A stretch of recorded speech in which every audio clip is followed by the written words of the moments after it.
क्या रेट है? 400। बहुत ज्यादा नहीं है? ज्यादा तो नहीं है, सबको टोक टोक के चलेंगे।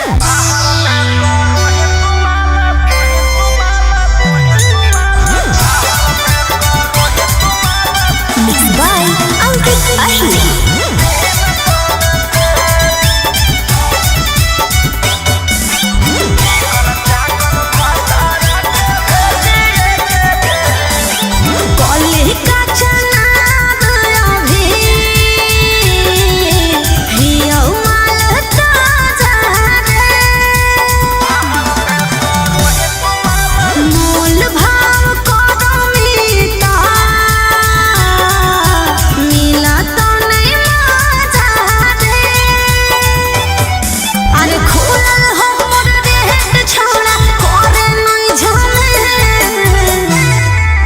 चिकन चाकन भातारा के भेजिए के जेल, बाहर में करो ही तुम्हारा 300 से।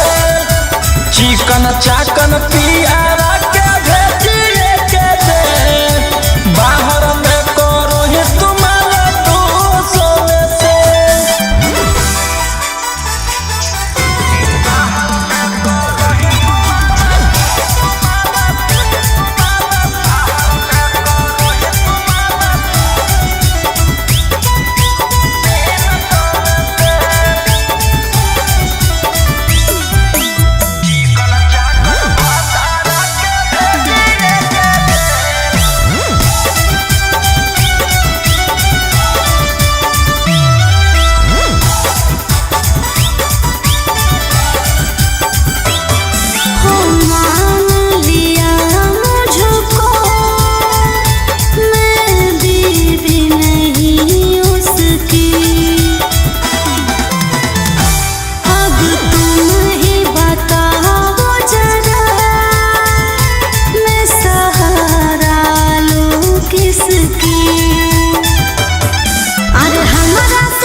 आगे चिकन चाकन भातारा के भेजे